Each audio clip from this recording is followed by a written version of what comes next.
And just like that, for the first time all season, there's a warm, fuzzy feeling surrounding Aaron Rodgers and the Green Bay Packers. And there's a watchable, must-see Thursday night game.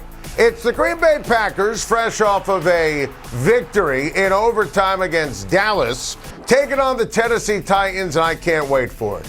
And I think that Aaron Rodgers, coming off of his best game, bar none, of the campaign, I think Aaron Rodgers is going to dominate. I think Aaron Rodgers is going to have another stellar game. You saw the numbers on the screen. 3 touchdowns, 0 interceptions. Remember, that was fresh off of worst game of his life against the Detroit Lions. I think the entire key for the Green Bay Packers, Aaron Rodgers is going to shine as long as the offense goes through Aaron Jones. Aaron Jones, this is it. Sometimes stats lie.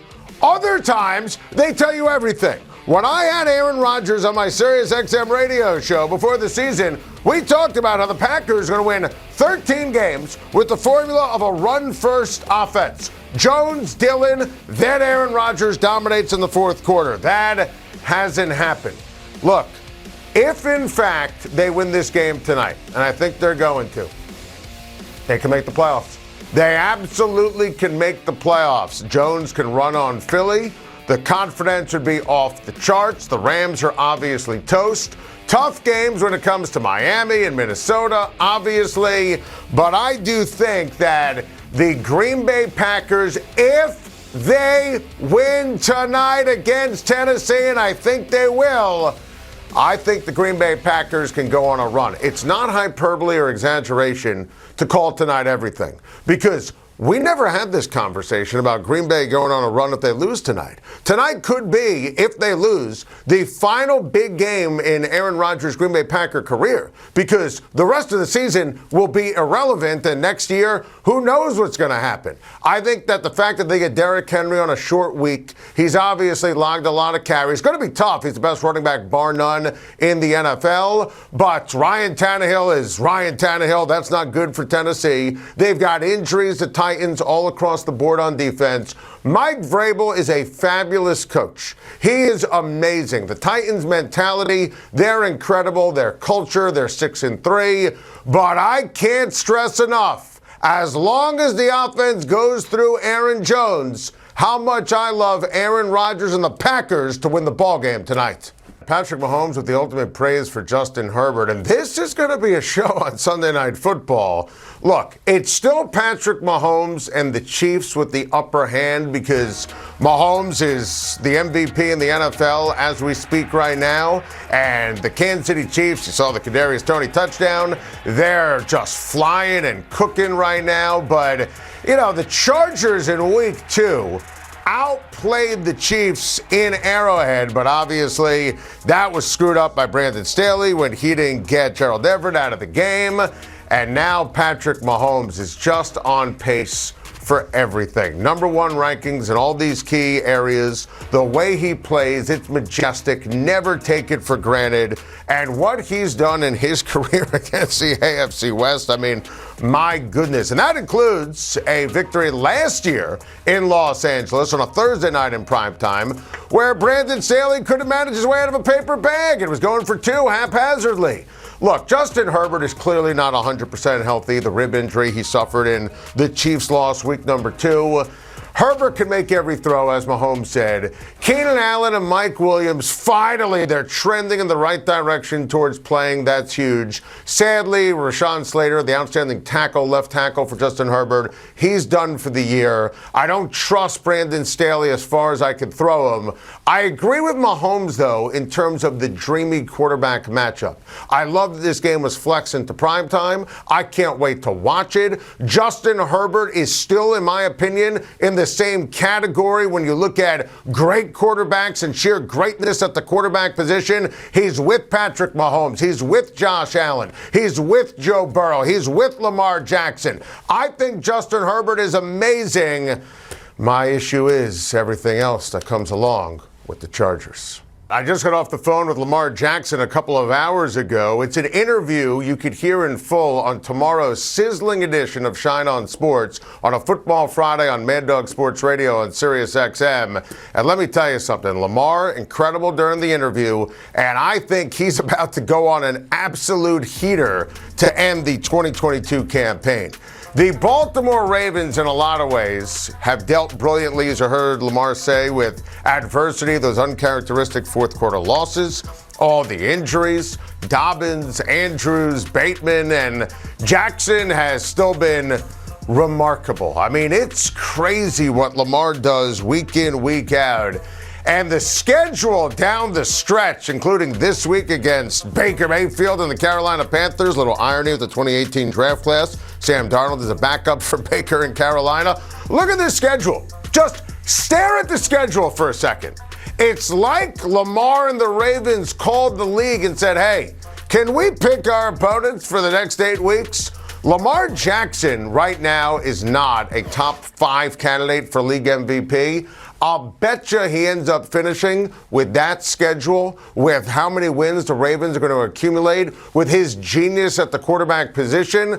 I'll bet you he finishes in the top 3 to 5 for the league MVP. Lamar is special. I think the Ravens as a team, they're pretty good. Lamar Jackson makes them great. That's the definition of an MVP.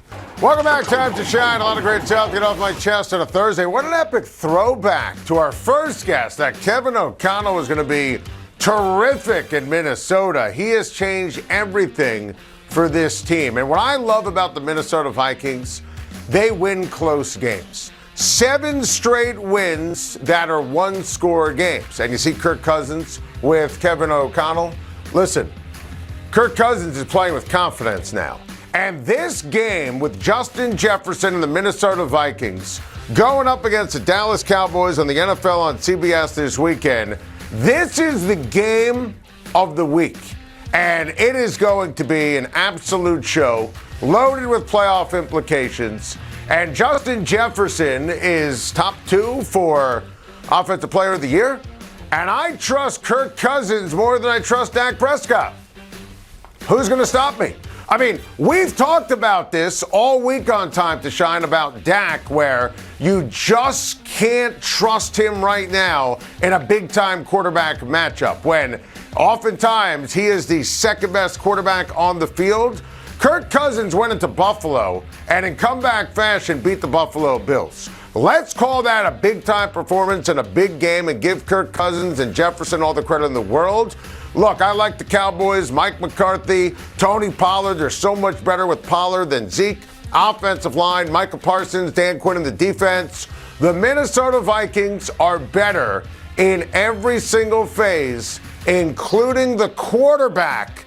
Kevin O'Connell is the reason why, and he is the main reason why I think the Minnesota Vikings beat the Dallas Cowboys this weekend on CBS. Got to get this off my chest. The Buffalo Bills need the MVP version of Josh Allen to show up on Sunday, and he will.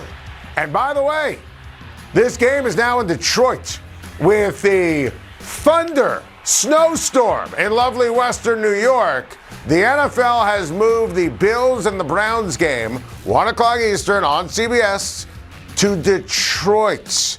And Josh Allen indoors in the Dome. Oh, baby. I know it's a change in routine, but Allen is going to bounce back like no other. I loved what Josh Allen had to say when he was talking to our friend Kyle Brandt on Kyle Brandt's Basement, Omaha Productions this week. And listen, I think Diggs and Allen are going to have a monster game. I think Stephon Diggs, he doesn't get enough credit for being one of the elite wide receivers in the game. Look, I know it's all doom and gloom right now for Buffalo. At the end of the day, if Josh Allen and the center, they have a clean exchange at the end of that ball game after the goal line stand, they win. That's why they lost. I mean, we could talk about McDermott, and I couldn't believe he didn't kick that field goal at 27-17, Josh's interceptions, and of course, he's going to be mad. He needs to make sure he protects the football. Obviously, because McDermott can't coach his way out of a paper bag, Josh puts too much on himself. But it's that simple. And I love Josh during that interview that I mentioned with Kyle because he was calm. It's not Chicken Little. It's not Sky is Falling. And we talked about it yesterday, and I want to stress it here. The Buffalo Bills are still the team to beat for the Super Bowl. I know they're not in the driver's seat anymore to get the 1 seed, not in the driver's seat anymore to get home field in the AFC or get the coveted bye, might have to go on the road in the postseason. We'll see. I still think they're going to win the division when it's all said and done. Make no mistake, the Bills are loaded. They're going to own Cleveland in the Dome, a distracted Browns team. We got Deshaun Watson back at practice. He can't play this weekend. I can't stress enough how much I love Josh Allen and the Buffalo Bills in Detroit now to beat the Cleveland Browns this weekend and get back to Josh Allen's MVP ways and get the Super Bowl train back on the old tracks. Got to get this off my chest. The Warriors fell to 0-8 on the road this season after a loss to the Suns last night. And the dynasty is dead. That's right, we're calling it. Now, what does that mean if I say the dynasty is dead? This group will never win another championship together. And I'm calling it early before Thanksgiving because 0-8 on the road is a big deal. And really, if you go back, we called it when Draymond Green slugged Jordan Poole in the face. You don't come back from that chemistry-wise. And the numbers, the nuggets of futility for the Warriors defense, I mean, it's alarming. I love what Steve Kerr had to say after the game where obviously, you have a lot of folks who take a lot of joy in beating Draymond and the Golden State Warriors, and Steph, obviously, great player. They've been kicking derriere, taking names for so long. So, you got Steph doing the shimmy, and these teams are always fired up to beat Golden State. Maybe they win 45 games, make the playoffs, but there is a zero. And I'm sad by this. I love watching the Warriors play, and Steph and Clay and Steve Kerr and Draymond before he slugged Jordan Poole in the face. He's a Hall of Famer for what he's done on defense and what he does distributing the ball and rebounding, being the Energizer Bunny. It's over. Stick a fork in the Golden State Warriors. Got to get this off my chest. The Boston Celtics deserve to be considered the team to beat in the Eastern Conference. The way the Boston Celtics are playing, it's inspiring. There was no Marcus Smart, no Brogdon last night. It didn't matter. You had Jason Tatum doing an excellent job stepping up and distributing the ball. You see a lot of different players. Pritchard White hitting shots, and it's ripped right here. Watching Brown last night was excellent. Joe Mazzulla is a fabulous coach, and this team is on fire. They have the experience. They obviously won the Eastern Conference last year. I picked Cleveland, as you know, to win the East. Cleveland's lost now 5 in a row. I mean, Lopez was raining threes. How cool was last night, by the way, in the Eastern Conference? You had Boston taking on Atlanta, and you had a tremendous game between Milwaukee and Cleveland. Lopez, as I mentioned, had 7 threes. Giannis was doing his thing. I still love Cleveland. Still think their upside is absolutely off the charts. But if you watch the Celtics play night in, night out, you have to respect their coaching, their genius, their experience. This Eastern Conference is going to be a ton of fun all season long. Thank you for watching. Please like and subscribe, and don't forget to hit the bell for more videos.